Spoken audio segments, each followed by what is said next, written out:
सुबह का समय था। गांव में हल्की धूप फैल रही थी और ठंडी सी हवा चल रही थी। चारों तरफ सब कुछ शांत था। गांव के आखिरी छोर पर एक छोटी सी झोपड़ी थी। रत्ना अभी अभी पूरे आंगन में झाड़ू लगाकर हटी ही थी और अपनी कमर सीधी कर रही थी। तभी उसका पति केशव वहाँ आता है। अरे जी, सूरज सिर पर आ गया है और आप अभी तक तैयार नहीं हुए। घर में आटे का डब्बा खाली पड़ा है। अगर आज कुछ इंतजाम नहीं हुआ तो रात को भूखा ही सोना पड़ेगा। रत्ना, मैं तो पूरी कोशिश कर रहा हूँ, पर किस्मत ही साथ नहीं दे रही है। आज फिर उसी पुराने जमींदार के गोदाम पर जा रहा हूँ। शायद वो कुछ पुराने पैसों का हिसाब कर दे। सिर्फ कोशिश से अब काम नहीं चलेगा, हमें अपनी किस्मत खुद बदलनी होगी। आप बस हिम्मत मत हारिए। आज शाम को जब आप लौटेंगे तो हम मिलकर कोई नया रास्ता जरूर निकालेंगे। तुम ठीक कहती हो रत्ना, सोचने से पेट नहीं भरता बल्कि हाथ पांव मारने पड़ते हैं। मैं आज कुछ एक्स्ट्रा काम ढूंढने की कोशिश करूंगा ताकि घर के लिए राशन का जुगाड़ हो सके। दोपहर का समय था। गांव की चौपाल पर लल्लू का गंदा सा ठेला लगा हुआ था। लोग बेमन से पानी पूरी खा रहे थे और लल्लू की खराब सर्विस से हर कोई परेशान दिख रहा था। लल्लू भाई, ये पानी पूरी खिला रहे हो या सादा उबला हुआ पानी पिला रहे हो? इसमें ना तो कोई नमक है और ना ही मिर्ची। पैसे हम पूरे देते हैं पर स्वाद के नाम पर धोखा मिलता है। देखो भाई, आजकल मसालों के दाम आसमान छू रहे हैं। इतनी सस्ती प्लेट में ऐसा ही मिलेगा। अगर ज्यादा नखरे दिखाने हैं तो शहर के किसी बड़े होटल में जाकर खाओ, यहाँ भीड़ मत लगाओ। अरे भाई, शहर क्यों जाए? पैसे तो हम यहाँ भी दे रहे हैं ना। तुम्हारे यहाँ तो हाथ धोने का पानी और पानी पूरी का पानी एक जैसा ही गंदा और बेस्वाद लगता है। खाना है तो चुपचाप खाओ वरना आगे बढ़ो। मेरे पास फालतू की बातें सुनने का समय नहीं है। गांव में कोई दूसरा ठेला नहीं है, इसलिए जो मिल रहा है उसी में संतोष करना सीखो। शाम को केशव खाली हाथ घर लौटा। घर की हालत और गांव वालों की शिकायतें देखकर रत्ना के दिमाग में एक धमाकेदार आइडिया आया। सुनो जी, आज मैंने बाजार में देखा कि लोग लल्लू की पानी पूरी से कितने परेशान हैं। मैंने तय कर लिया है कि हम गांव में अपनी चटपटी पानी पूरी का ठेला लगाएंगे और सबको असली स्वाद चखाएंगे। क्या बात कर रही हो रत्ना? लल्लू बरसों से यहाँ जम कर बैठा है और वो बहुत पहुँच वाला आदमी है। हम जैसे गरीब लोग उसके सामने टिक पाएंगे या वो हमें गाँव से ही बाहर निकलवा देगा? दुनिया सिर्फ स्वाद और सफाई की दीवानी होती है जी, और ये दोनों चीजें मेरे पास हैं। मेरे मायके में सब मेरे हाथ के मसालों की तारीफ करते थे। एक बार शुरू तो कीजिए, लोग खुद खींचे चले आएंगे। तुम्हारी बातों में दम तो है और इरादे भी पक्के लग रहे हैं, पर सबसे बड़ी मुश्किल तो ये है कि ठेला लगाने के लिए हमारे पास 1 रुपया भी नहीं है। सामान कहाँ से आएगा? अगली सुबह रत्ना और केशव ने मिलकर पुराने ठेले का पूरी तरह कायाकल्प कर दिया। मेहनत और गुलाबी रंग के जादू से वह ठेला अब बिल्कुल नए जैसा और मजबूत दिख रहा था, जिसे देखकर दोनों के चेहरे पर जीत की चमक थी। देख रत्ना, मैंने इस पुराने ठेले को ऐसा चकाचक कर दिया है कि अब ये कहीं से भी पुराना नहीं लग रहा। इसकी मजबूती अब ऐसी है कि इस पर मटकों का कितना भी वजन रख लो, ये बाजार की भीड़ में भी शान से खड़ा रहेगा। वाह जी, आपने तो वाकई कमाल कर दिया। और मेरा ये गुलाबी रंग तो इस पर ऐसे खिल रहा है जैसे कोई नई दुल्हन सजकर तैयार खड़ी हो। अब देखना, गाँव का जो भी इंसान बाजार से गुजरेगा वो एक बार हमारे इस सुंदर ठेले को जरूर निहारेगा। रंग तो वाकई बहुत चटक है रत्ना, पर मुझे डर है कि लोग दूल्हा दुल्हन ढूंढने ना आ जाए, क्योंकि ये ठेला किसी शादी की गाड़ी जैसा चमक रहा है। खैर, मजबूती की गारंटी मेरी है, बस अब तुम स्वाद की कमान संभाल लो। आप मजाक छोड़िए और काम देखिए। ये चटपटी चाची का जादुई ठेला कल पूरे चंदनपुर में धूम मचा देगा। जब मेरे मसालों की महक इस ठेले से उड़ेगी तो लल्लू भाई का पुराना ठेला इसके सामने एकदम फीका और बेजान नजर आएगा। सूरज ढलने वाला था। रत्ना मन में उम्मीद लिए घर से निकली और धनिया काका की दुकान पर पहुंची ताकि कुछ सामान उधार मांगकर अपना काम शुरू कर सके। रत्ना बिटिया, आज अचानक इतना सारा बेसन, इमली और सूखी मिर्च, क्या घर में कोई बहुत बड़ा उत्सव मनाने की तैयारी है या शहर से कोई खास मेहमान आने वाले हैं? काका, मेहमान नहीं बल्कि मैं खुद का काम शुरू करने जा रही हूँ। बस आप थोड़ा उधार दे दीजिए। गांव वालों को अब बासी और बेस्वाद पानी पूरी से आजाद कराने का वक्त आ गया है। तेरी ईमानदारी पर मुझे पूरा भरोसा है बिटिया। जो चाहिए ले जा और पैसे की फिक्र मत करना। बस एक बात याद रखना, लल्लू बहुत ईर्ष्यालु आदमी है। वो तुम्हें चैन से काम नहीं करने देगा। धुआं वहीं उठता है जहाँ आग लगी हो काका, और मेरे मसालों की आग लल्लू भाई के सीने में जलन जरूर पैदा करेगी। आप बस दुआ कीजिए कि मेरी पहली कमाई बरकत वाली हो। अगली सुबह रत्ना और केशव ने पूरे जोश के साथ अपना नया ठेला चौपाल पर लगा दिया। मसालों की खुशबू फैलते ही गांव वाले उत्सुक होकर उनके ठेले के पास जमा होने लगे। आइए भैया, गांव की सबसे चटपटी और तीखी पानी पूरी आ गई है। एक बार चखेंगे तो उंगलियां चाटते रह जाएंगे। सफाई और स्वाद का ऐसा मेल आपको कहीं और नहीं मिलेगा। आइए आजमा कर देखिए। चलो भाई, बहुत दिनों से वही बासी पानी पीकर बोर हो गए थे, आज यहाँ आजमाते हैं। बहन, एक प्लेट जरा अच्छे से तीखी लगाना, देखें तो सही तुम्हारे हाथ में कितना दम है। ये लीजिए भैया, इसमें पुदीना, हींग और मेरी मेहनत का खास मसाला मिला है। पहली पूरी मुंह में रखिए और फिर खुद ही फैसला कीजिए कि दोबारा आना है या नहीं। वाह, मजा आ गया। ऐसा तीखापन और ऐसी ताजगी मैंने आज तक नहीं चखी। रत्ना बहन, तुमने तो कमाल कर दिया। अब तो हर शाम यही महफिल जमेगी। एक प्लेट और बनाओ। रत्ना के ठेले पर ग्राहकों का तांता लगा हुआ था और लोग स्वाद के मजे ले रहे थे।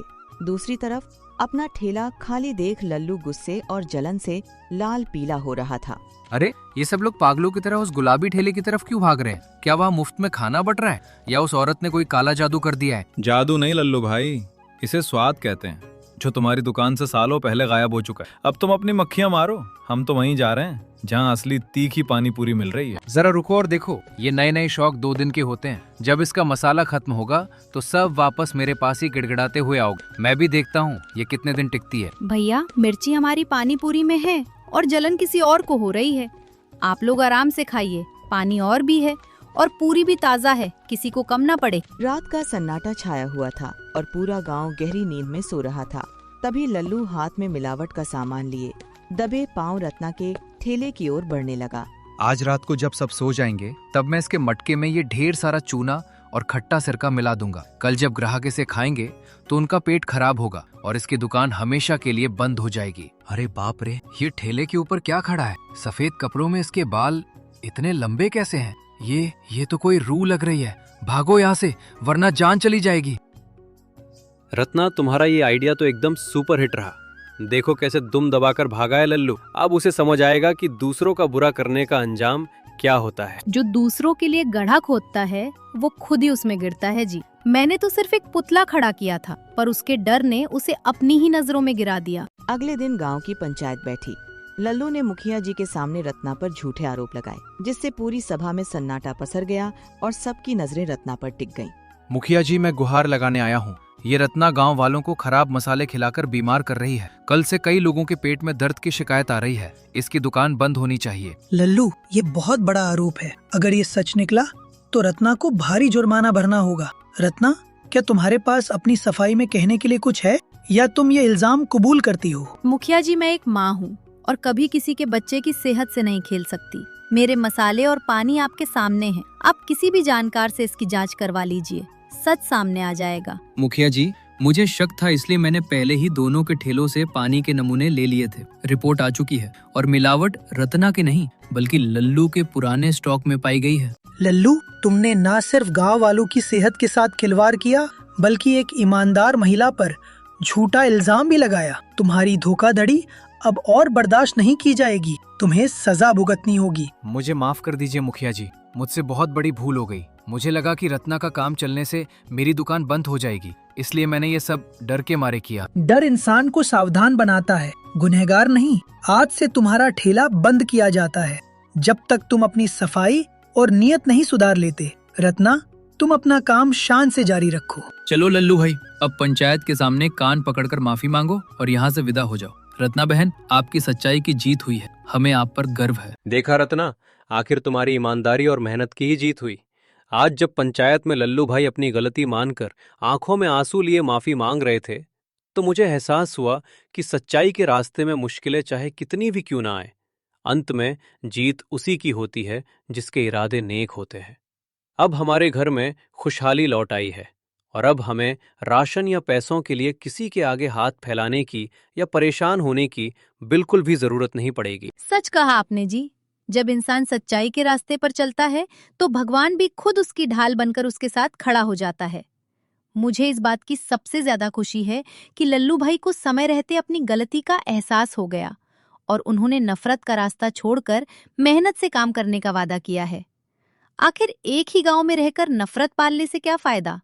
अगर हम मिलजुल कर गांव वालों को शुद्ध स्वाद और खुशियां बांटें तो इसमें हम सबका ही भला होगा। आज इस घर की पुरानी चौखट पर बैठकर मुझे बहुत गर्व महसूस हो रहा है कि तुम्हारी हिम्मत ने हमारे मुश्किल दिनों को पीछे छोड़ दिया है। ये जो राशन के डब्बे और बरकत के पैसे आज हमारे सामने रखे हैं, ये सब तुम्हारी उस जादुई पानी पूरी और तुम्हारे उस अटूट आत्मविश्वास का नतीजा है, जिसने एक पुराने कबार के ठेले को आज पूरे चंदनपुर का सबसे पसंदीदा जीत का ठेला बना दिया है। तुम्हारी हिम्मत को मेरा सलाम है रत्ना। तो मेरे प्यारे दोस्तों, कैसी लगी आपको मेरी मेहनत और इस चटपटी चाची की हिम्मत भरी ये छोटी सी कहानी? हमें उम्मीद है कि इस कहानी से आपको ये सीख मिली होगी कि ईमानदारी से किया गया काम तभी खाली नहीं जाता। अगर आपको हमारी ये कोशिश पसंद आई हो तो इस वीडियो को अपना ढेर सारा प्यार दीजिए, इसे लाइक कीजिए और ऐसी ही मजेदार और प्रेरणादायक कहानियों के लिए हमारे चैनल टाइनी टून टेल्स को अभी सब्सक्राइब करना बिल्कुल ना भूलें। और हाँ, हमारे प्यारे दर्शकों, कमेंट बॉक्स में हमें अपनी राय जरूर लिखकर बताना कि आपको तीखी चटपटी पानी पूरी ज्यादा पसंद है या फिर मीठी वाली सौंठ। हमें आपके प्यारे प्यारे कमेंट्स का बड़ी बेसब्री से इंतजार रहेगा। अब हम आपसे विदा लेते हैं और बहुत जल्द लौटेंगे एक नई दिलचस्प और मजेदार कहानी के साथ। तब तक के लिए आप सभी अपना और अपने परिवार का बहुत ख्याल रखिए। धन्यवाद। अंधेरा छंट चुका था और रत्ना के जीवन में सफलता का नया सूरज उगाया था। उसकी मेहनत और ईमानदारी ने न केवल उसका घर खुशियों से भर दिया, बल्कि लल्लू जैसे ईर्ष्यालु इंसान का हृदय परिवर्तन भी कर दिया। आज चंदनपुर का वह गुलाबी ठेला सिर्फ एक दुकान नहीं, बल्कि रत्ना के अटूट आत्मविश्वास और जीत की पहचान बन चुका था। सच ही कहा गया है, जब इरादे नेक और हौसले बुलंद हों तो तकदीर खुद बदल जाती है।